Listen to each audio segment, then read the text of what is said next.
The story begins with Se-eun, who keeps having terrifying dreams about memories from his past with his high school friends. These nightmares keep repeating, and every time Se-eun wakes up panicked and crying. Because of this, he started seeing a psychiatrist for treatment, not just for the nightmares, but also because he can't sleep without taking sleeping pills. His therapist keeps telling him not to feel guilty and that he needs to move on with his life, but Se-eun doesn't like hearing that. He snaps at her, tells her the session is over, and walks out. The next day, he goes back to school. It's clear that Se-eun is a loner. He doesn't talk to anyone no matter the situation. The school he attends is full of extreme bullies. However, everyone is actually afraid to mess with Se-eun because there are rumors that he transferred from his previous school after committing a murder. Because of those rumors, everyone avoids Se-eun. Exhausted, he just sleeps through class, tuning out this miserable world. Suddenly, a student accidentally bumps into him while he's sleeping. This student is John, a very kind-hearted boy. Because John is kind, Se-eun just lets him be. But the bullies treat John as their errand boy, making him run errands, bringing them things they want, mocking and insulting him constantly. Poor John can't say anything back because he's too timid and scared something worse will happen. At one point, one of the bullies yells at John for bringing the wrong juice, and all John can do is apologize and promise to be more careful next time. John quickly fixes the mistake and returns to class. While there, he starts checking something. No, not the exam schedule or the regular class timetable, but a chart listing every student's name along with the brand of their phone. The only student without a known phone brand is Se-eun. They try asking him about it, but Se-eun doesn't care enough to even answer. He just ignores them and walks off. We then find out that John has actually been stealing students' phones and handing them over to the top bully in the school, the main ringleader. This bully asks John why their haul seems to be decreasing lately. He warns John that if he doesn't meet the target, he'll end up beaten like the others. When John tells him that only Se-eun's phone remains, the bully immediately punches John and orders him to get it no matter what.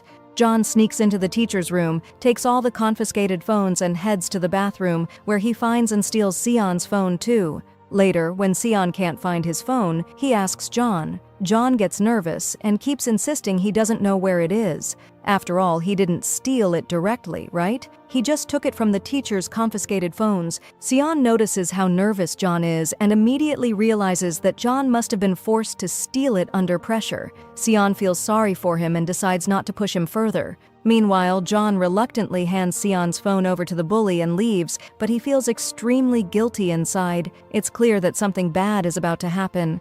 When John sees Se-eun again, he tries to approach him and apologize, but Se-eun ignores him just like he ignores everyone else. John chases after him, apologizes, and says he feels guilty about the lost phone. He doesn't admit he's the one who took it, but Se-eun makes it clear he understands exactly what happened. Se-eun tells John that he's a coward and will always be beaten as long as he remains one. John is deeply affected by these words and admits to himself that he really is a coward. Meanwhile, Se-eun's mother is happy because her son finally asked her for something, to buy him a new phone. She tells him she doesn't mind even if he lost it himself. She's just happy they can go out and spend some time together. It becomes clear that ever since the incident, which we'll find out about later, Se-eun has been unable to talk openly to anyone, not even to his mother. He can't connect with people and he can't sleep without strong sedatives. I know, you're hooked now, right? But if you still haven't seen the first episode, seriously, go watch it. It's the video right before this one on our channel. Anyway, after gathering his courage, Se-eun goes to visit his best friend, the only person he feels comfortable around, who is currently lying in intensive care, fighting for his life. Se-eun had always confided in this friend through messages, telling him everything he went through. The next day, when Se-eun goes back to school, he sees a group of bullies pretending to be friendly with John, but in reality, they were bullying him. This triggers a memory for Se-eun, reminding him of the time when he and his friends were bullied back in the day.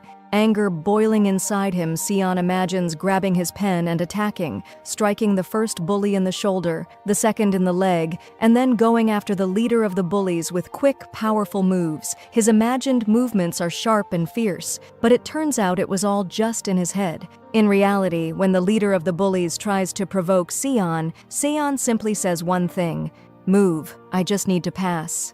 The bully gets intimidated and steps aside, letting Se-eun through without further trouble. Afterward, John follows Se-eun and offers him a juice as an apology, admitting that he was the one who took his phone. But honestly, John had no choice. He was under a lot of pressure. He then asks Se-eun if they could team up to fight back against the bullies, but Se-eun refuses, telling him, "Every action has a reaction. As long as you're a coward, you'll never become a hero and you'll never be able to stand up to them." John is deeply affected by these words. Later that night, when a bully calls John to settle a bill for some drinks they had ordered, John is ignored and treated like trash. He ends up paying himself and wanders off to a strange area. There, Se-eun sees him standing with a group of students from their high school outside an arcade. But inside, it's a whole different story. One of the bullies meets with a shady figure. It's clear he's part of a larger gang. We learn that all the bullies from different schools bring the stolen goods, like phones, to this man. In short, he's their boss, nicknamed the Second Man. The bully asks to meet the gang leader, a man named Jin, but the second man gets furious and beats up another guy just for interrupting a game they were playing. The bully panics and quickly leaves before he becomes the next victim. The next day, John decides it's time for action. He sneaks into the bully's room, steals back all the phones they had taken from students, and returns them with handwritten apology notes attached. When Se-eun hears about this, he's shocked and realizes that John truly is sincere. Returning everything was a brave first step, but that step is dangerous. When the main bully finds out his stash was stolen, he's furious. He storms into the classroom where John is sitting quietly and prepares to beat him senseless. John braces himself. He even puts tissue in his mouth to protect his teeth and says, "I'm ready." Suddenly, the bully slams John so hard he gets thrown against the wall behind him. This time, though, John doesn't apologize. He lifts his hand, signaling that he's ready to stand his ground. A full-blown fight breaks out. The students around them cheer wildly, treating it like a wrestling match instead of a school fight. Se-eun watches silently. He had made a vow never to get involved in fights again, but when he sees the bully lifting a chair to smash John with it, Se-eun can't hold back. He throws the chair out of the bully's hands and says, "Your fight is with me." At the same time elsewhere, in the school's basketball team, Sam, the vice captain, is trying to rally his teammates. Their old captain, Park, is about to return, and Sam hopes they can start competing again. But his teammates are reluctant, scared because of the bully's threats. Anyone who studies or competes again will get beaten. Sam decides enough is enough. He plans to stand up to the bullies himself. Meanwhile, back at the fight, the main bully punches Se-eun once, then again.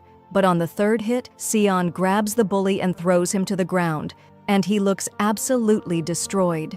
We realize that although Se-eun is incredibly strong, he really doesn't want to fight anyone. The bully tries to use this hesitation against him, trying to attack again, but we can see fear in his eyes now.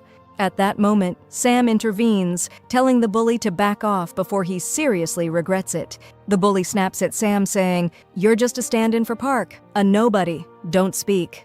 This enrages Se-eun. He makes a powerful move in front of everyone and warns the bully, "Next time, this move will hit you and finish you off."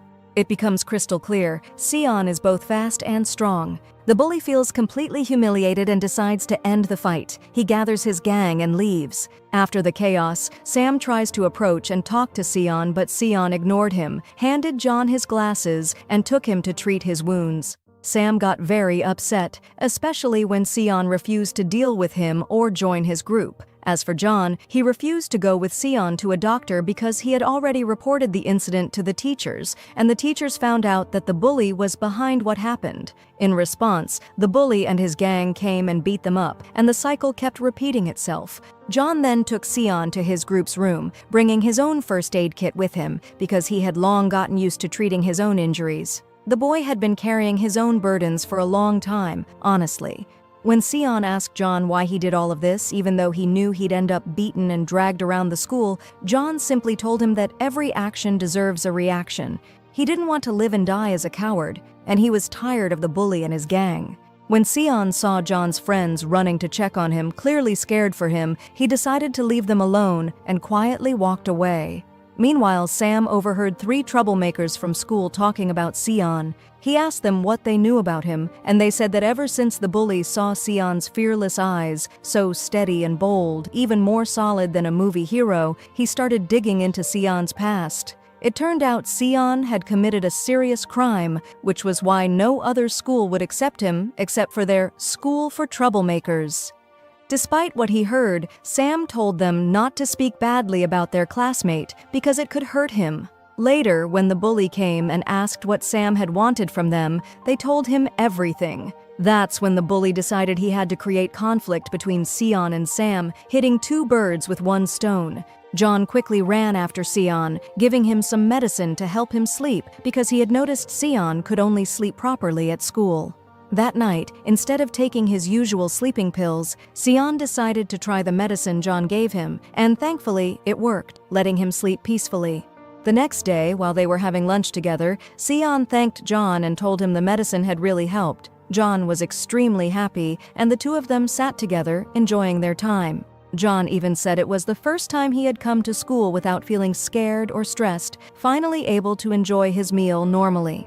Suddenly, the bully came and sat with them, pretending to act friendly. Si-eun immediately told him to stay away, but it was clear the bully was trying to create the impression that he and Si-eun were close friends. He even tried to plant seeds of doubt, telling Si-eun that Sam was a shady guy who had been snooping into Si-eun's past and spreading rumors that he was a killer. The bully pretended to be a nice guy, saying he didn't believe any of the bad things being said.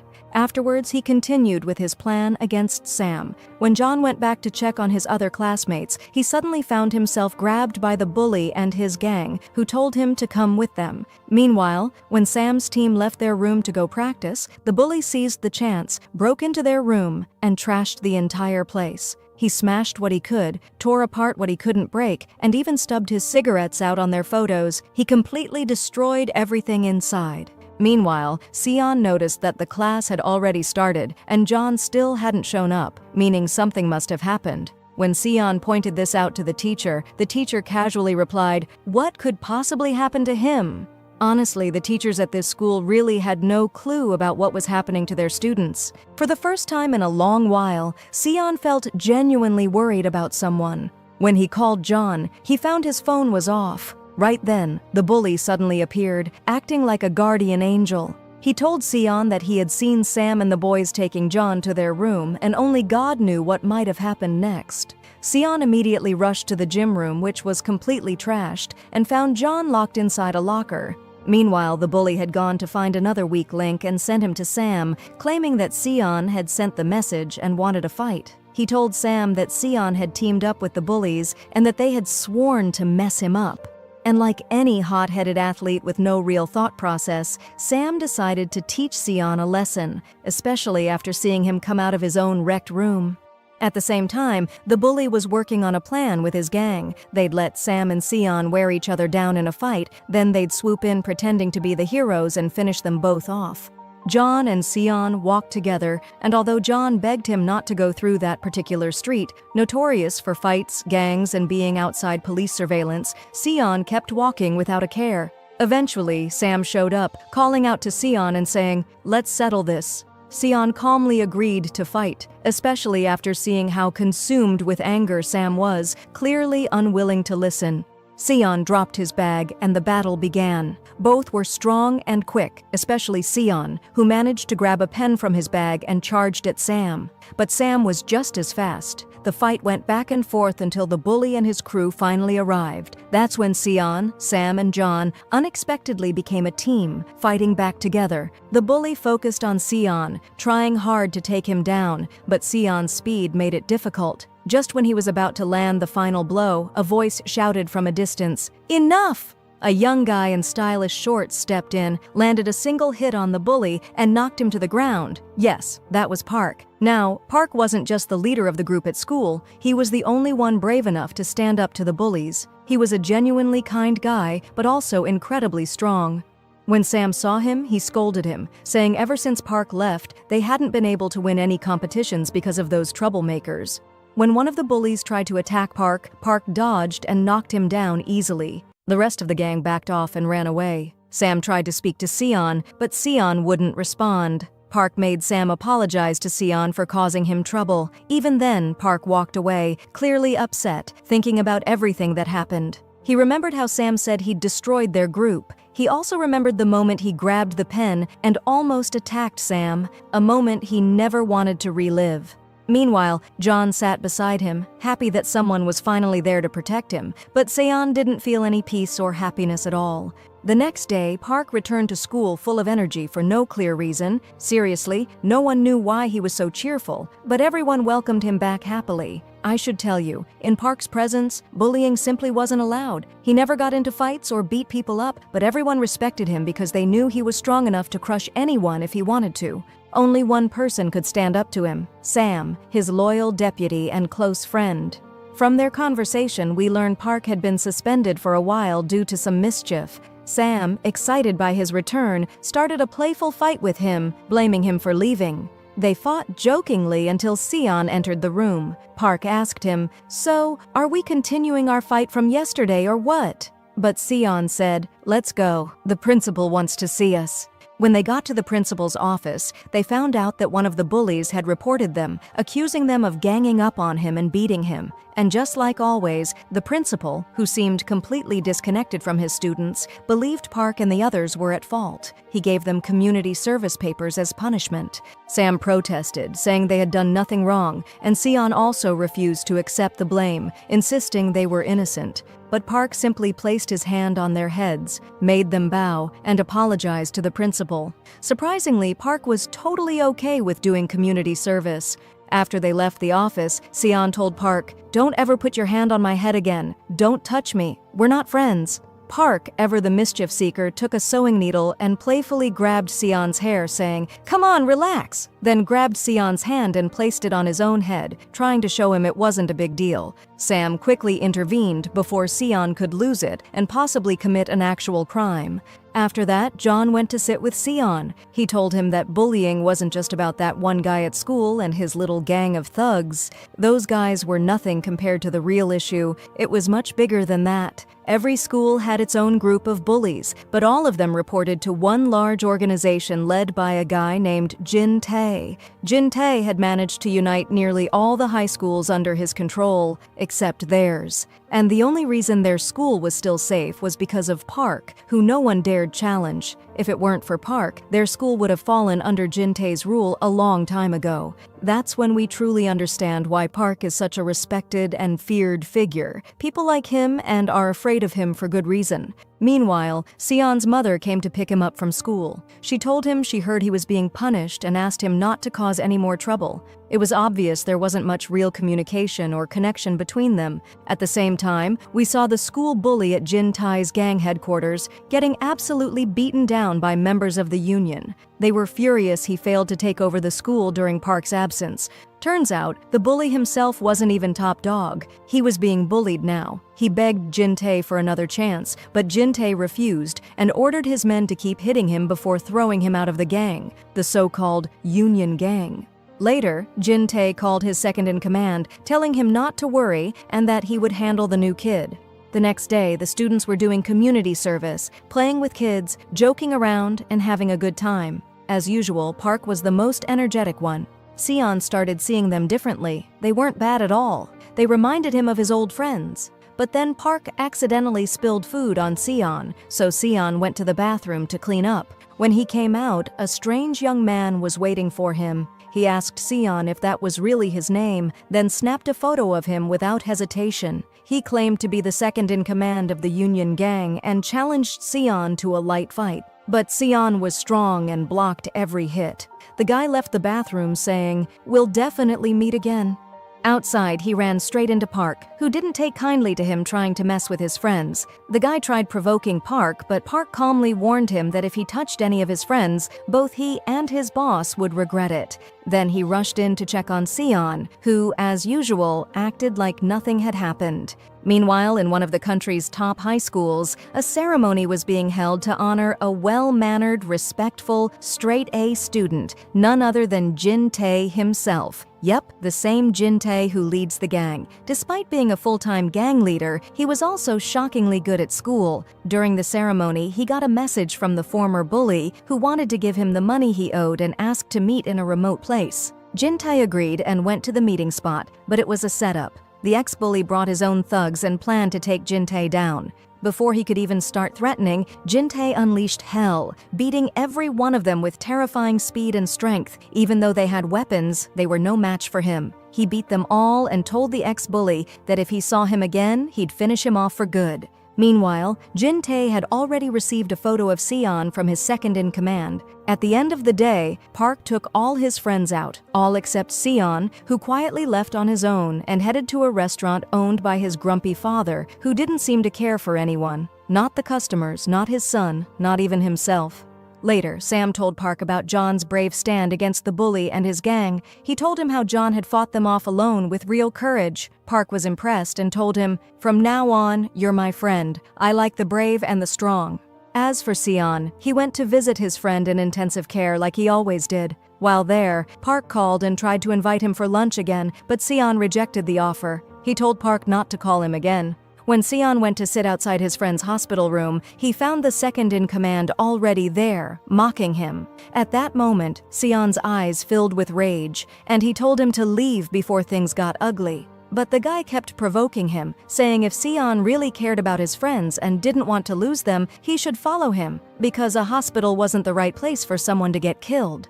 Se-eun followed him, and they ended up in a sketchy place filled with thugs and street punks. Total chaos. Se-eun thought he was about to fight the second-in-command right there, but instead, the guy walked him all the way to a door and told him to go inside. Then he left. Se-eun stepped in and found Jun-Tae calmly studying and solving math problems like nothing was going on. He didn't even acknowledge Se-eun. Se-eun spoke up and said, "Whatever reason you brought me here for, I only have two things to say. Stay away from my friends."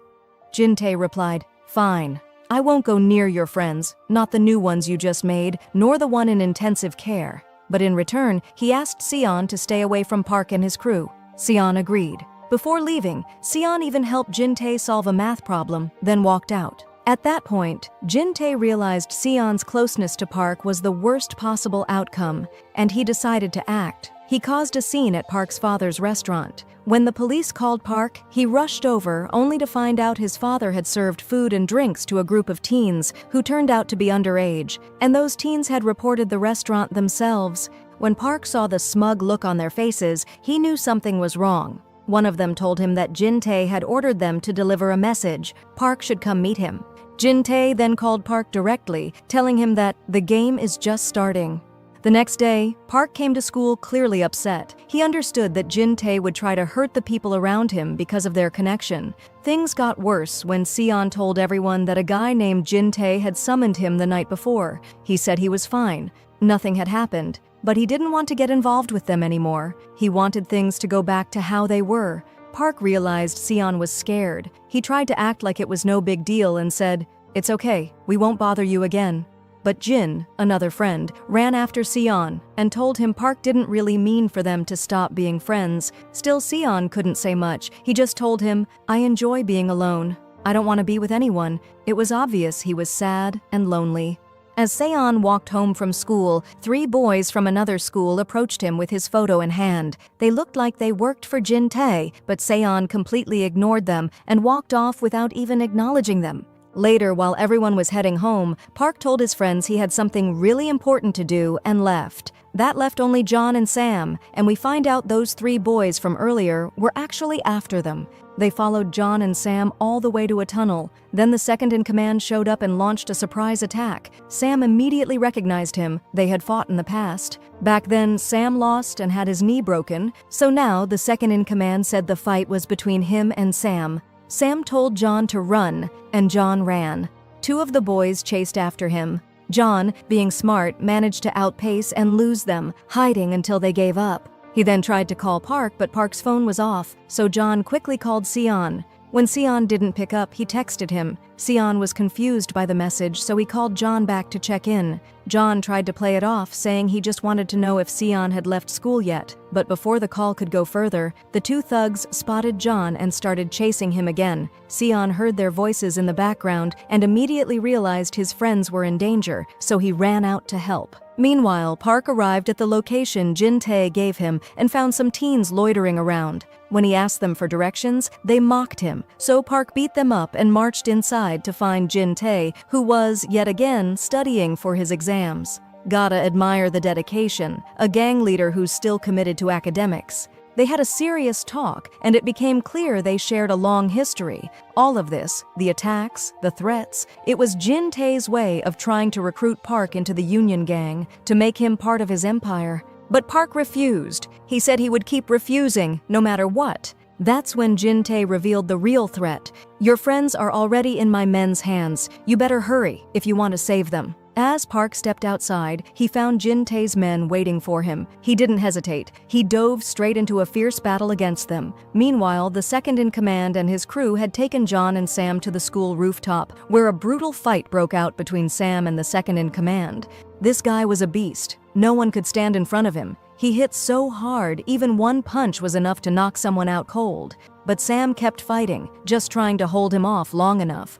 Eventually, Jun-Tae came out and ordered the last two men to let Park go. Park just laughed. He told Jun-Tae he was weak, that he'd only shown up to rescue his own men before Park destroyed them himself. Then Park ran off, determined to save his friends. At the same time, Se-eun was also searching frantically for his friends. The second-in-command, full of arrogance, had even gone live on social media while beating up Sam. Sam could barely stand, and John wasn't in any better shape. Suddenly, the rooftop door burst open. Se-eun stepped in, his eyes blazing with fury. He had sworn to get revenge. When he saw the battered state of his friends, bruised, bleeding, not a single spot unharmed, something snapped inside him. And so began the intense duel between Se-eun and the second-in-command. As usual, Se-eun used his signature weapon, a pen, to fight. But this guy was tough. He managed to grab the pen from Se-eun. Blow after blow, stab after stab. The fight was savage. Se-eun eventually managed to snatch the guy's glasses, snap one of the arms off, and jab it into his leg. Then he pinned him down by holding his leg tightly, making it impossible for him to move. The fight raged on. Every now and then, Se-eun would press down on the guy's wound, weakening him further. It was a brutal battle, but Se-eun's speed and intelligence gave him the upper hand. He landed multiple powerful hits back to back. Just as the second-in-command raised his hand for a final blow, Se-eun slammed his head into the guy's wounded leg, stunning him. That gave Se-eun the opening to keep hitting him over and over until he finally collapsed to the ground, unable to move. Se-eun dropped too, completely exhausted. Finally, the sound of ambulances could be heard. Park arrived with the police, rushing to Se-eun to check if he was okay. That moment triggered a memory for Park, the time when Se-eun was sitting with him, watching Sam train John in self-defense. Park had criticized Sam's moves, saying they were too slow and needed more work. He told Se-eun to train John himself, but Se-eun replied, "I don't train anyone anymore." That line stuck, and it's important. Se-eun once had a friend he taught martial arts to. Something terrible happened, and Se-eun lived in regret ever since. He swore never to train anyone again because of what that incident cost him. Snapping out of the memory, Se-eun found himself resting at Park's house, with Park sitting beside him. They talked quietly. Se-eun told him, "I don't want to keep fighting. If we keep going down this path, we'll just keep losing people, one by one, until something terrible happens, and we'll spend the rest of our lives in regret." Those words deeply moved Park. He immediately called Jun-Tae and said, "I lost to you." Jun-Tae was so shocked, he couldn't even reply. Park told him, "Yeah, that's what you always wanted to hear. I admit defeat. I'm ready to do whatever you want, but you stay away from me, my friends, and everyone I care about."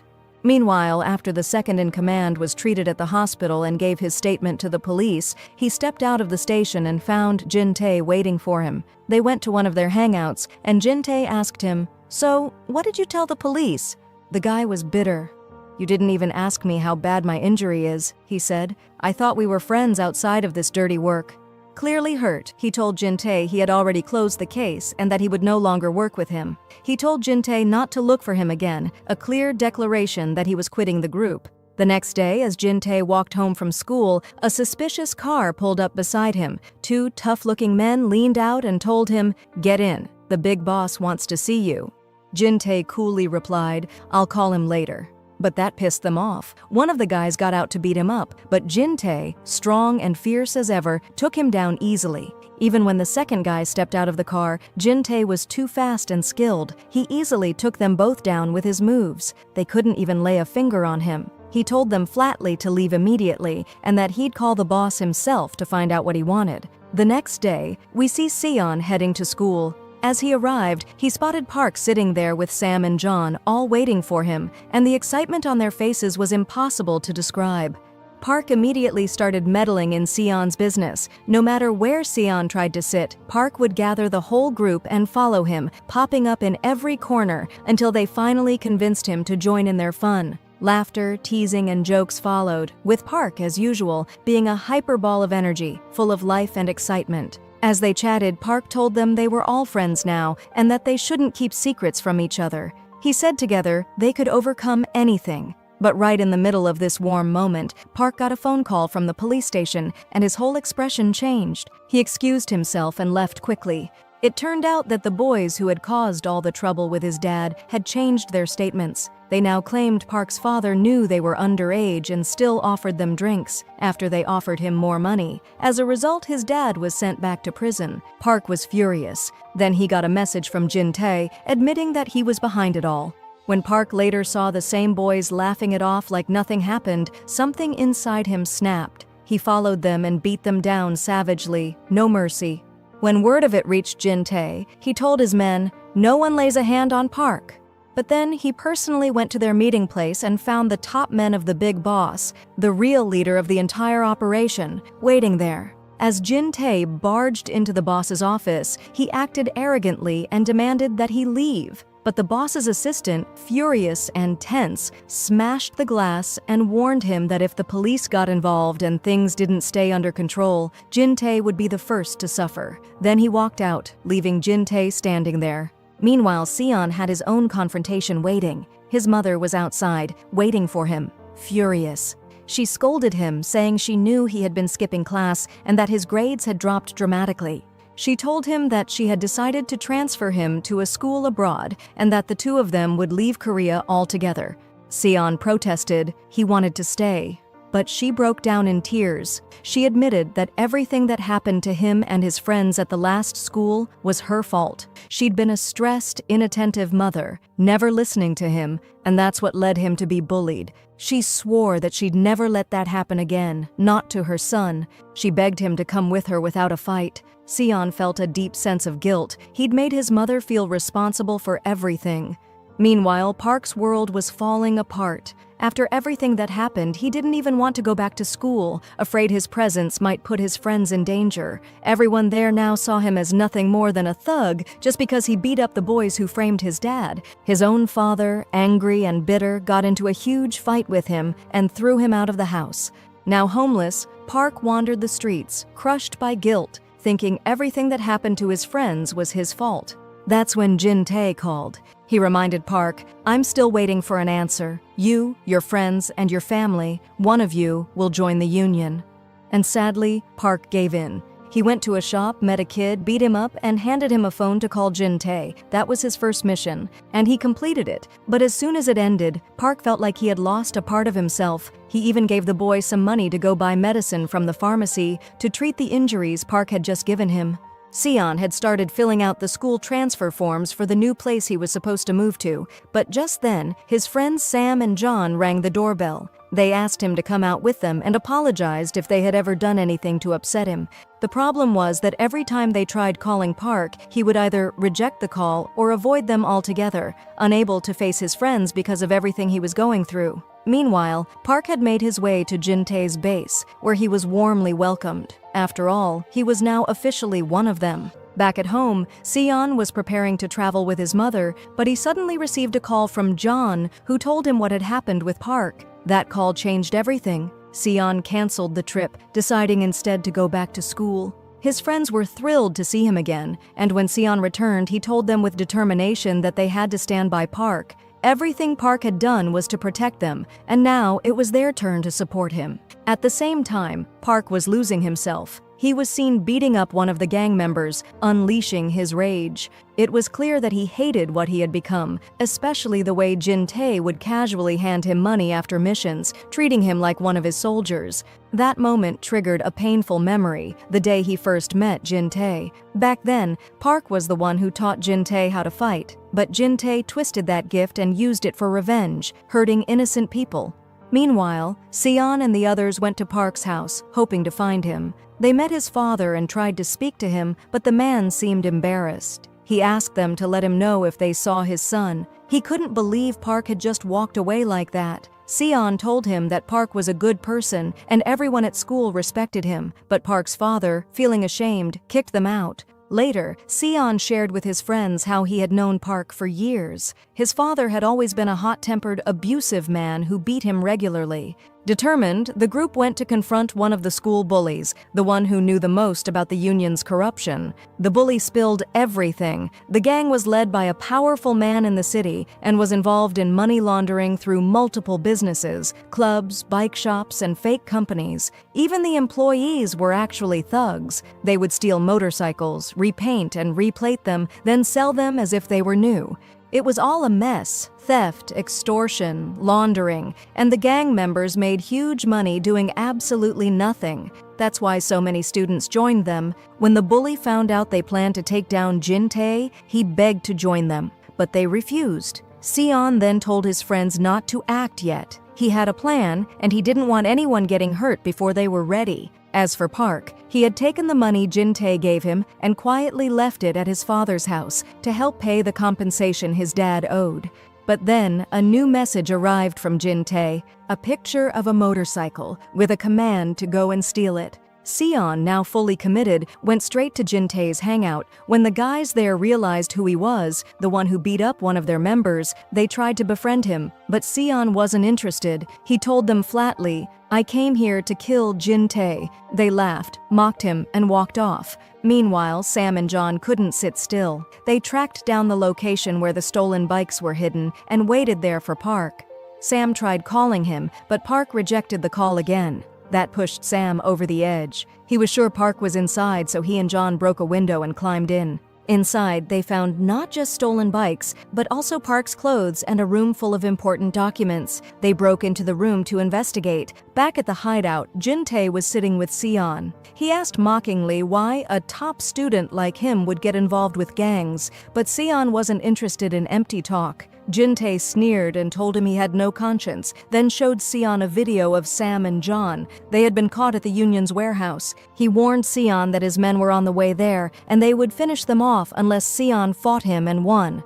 Just then, Park burst in, grabbed Se-eun, and dragged him out. Se-eun quickly told him what was happening, and Park told him to go help their friends. He would deal with Jun-Tae. Park turned to Jun-Tae and said coldly that he wasn't scared of any of his threats. If Jun-Tae dared touch his friends, Park would defend them with everything he had. Jun-Tae attacked, but Park countered the blow and spun him around, knocking him down hard, leaving him dizzy like a spinning top. Then Park walked away. At the same time, John and Sam had found an important file, but on their way out, the gang members caught up with them, and all hell broke loose. Fists flew everywhere. In one intense moment, a thug pinned Sam down and beat him badly until John stepped in at the last second, saving him. That gave Sam just enough time to grab a metal rod and start swinging, clearing a path for both of them. They ran as fast as they could, the whole gang chasing after them. But Sam and John had made up their minds. They weren't going down without a fight. At that moment, Se-eun was running as fast as he could, trying to reach his friends in time. Suddenly, he got a call from the hospital where his friend was in critical care. The doctor informed him that the friend had an abnormally high heart rate and was in serious condition. They hadn't been able to contact any family members. The only number they found was Se-eun's, which is why they called him. Se-eun froze. He didn't know what to do. Should he go save his new friends or rush to the friend lying between life and death? As he stood there torn, a large car came speeding toward him, and just like that, he became the one between life and death. Meanwhile, Sam and John were still on the run. They managed to hide under a parked car, a risky but clever move. Unfortunately, the gang found them. 2 members grabbed them, each taking one, and started beating them mercilessly. The one holding John punched him relentlessly until he managed to snatch the important file from him. The other kept hitting Sam so hard he could barely stand. Then finally, Park arrived. He exploded into action, grabbing the gang members and turning them into human kebabs. He beat them senseless, starting with the 2 who hurt Sam and John. But suddenly, someone came out of nowhere on a motorbike and struck Park hard on the head. As the attacker prepared to hit him again, Park got up and knocked him off the bike with a single punch. He then grabbed one of the gang members and began to choke him, nearly killing him, until John's phone rang. It was the hospital. They told him Se-eun had been in an accident and was now in critical condition. The 3 boys immediately rushed to the hospital. There, they found Se-eun in the ICU, with his mother sobbing beside him. They waited in silence until Se-eun's mother came out. They told her they were his friends and that they would stay with him until he recovered, but she, still overwhelmed by grief, politely thanked them and asked them to leave. She said Se-eun had never known heartbreak until he met them and joined this cursed school. At the same time, Jun-Tae discovered that the file John had carried was missing a page that could destroy them all. He gave a chilling warning: if the missing page wasn't recovered, there would be consequences. Park returned home, his heart heavy with guilt, but this time his father welcomed him warmly. They sat down to eat together, a rare moment. Park noticed for the first time that his father was finally showing care. His dad handed him some money and said, "You've got a friend, loud-mouthed kid, but a good one." He was talking about Se-eun. Park couldn't hold it in anymore. He broke down in tears, guilt crashing over him. Everything that had happened to Se-eun, it was his fault. Meanwhile, John still had the missing paper. He kept thinking about what to do with it. Then he made a brave decision. He would do the right thing. He went to the police station and handed it over, reporting everything. But the officer told him that the paper wasn't enough to count as hard evidence. Still, the officer agreed to look into it. John, frustrated by the officer's lack of urgency, took the paper and walked out, but he barely made it out of the station before Jun-Tae's men grabbed him from behind. They beat him up, snatched the paper from him, and then burned it right in front of him. At that moment, Jun-Tae called John. He told him, "You definitely took a photo of that page," and demanded that he delete it. But John, filled with courage, refused. He told Jun-Tae, "I'm not deleting anything unless you back off and leave my friends alone." That angered Jun-Tae's men. They attacked John and beat him down, hard, until suddenly the second man appeared. He saw John, bruised and bloodied, still standing his ground and protecting his friends to his last breath. Impressed by John's determination, the second man jumped in and smashed through Jun-Tae's men, punch after punch, hit after hit. Then, in a surprising move, he called Park and told him to come pick up John, just like that. For the first time, the second man actually did something good. Deep inside, he admired the kind of bond Park had with his friends, something he himself never managed to build with Jun-Tae. Jun-Tae was shocked by the second man's actions, but what truly stunned him was what came next. The right-hand man of the big boss arrived with his crew, destroying Jun-Tae's men. He warned Jun-Tae, "This is getting out of hand. If word gets out about this mess, we'll all go down. This is your final warning. If I have to come here again, it'll be the last day of your life." Meanwhile, John explained everything to his friends. They were amazed by what he did and how brave he was. Park joked, "Why is it always you getting the glory?" The next day, Park took matters into his own hands. He grabbed a microphone and went straight to Jun-Tae's school. He sounded the alarm, calling him out publicly. "From now on, this fight is between you and me. If Park's school wins, your pathetic student union ends, for good." The challenge was now open and bold. Back at Park's school, students were nervous. Many couldn't even believe what had just happened. But then Sam took the mic during the school broadcast and said, "Everything's out in the open now. The challenge is clear. Let's go, guys. Let's show those bullies what our school can do."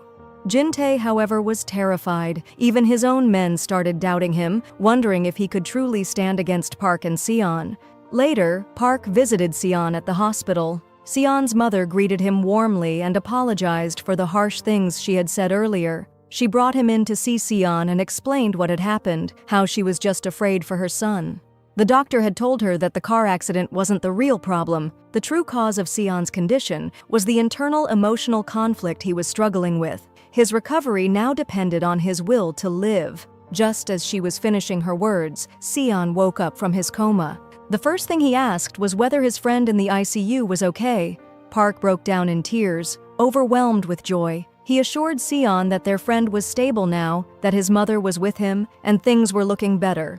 When Se-eun came out to meet his friends, he told them, "I'm happy to have you guys by my side. You're my closest friends." But now that he was back, it was time to settle the score with Jun-Tae. They began preparing to take things to the next level. Se-eun personally went to meet the second man and asked for access to the student union's financial accounts. And surprisingly, the second man agreed and cooperated without hesitation.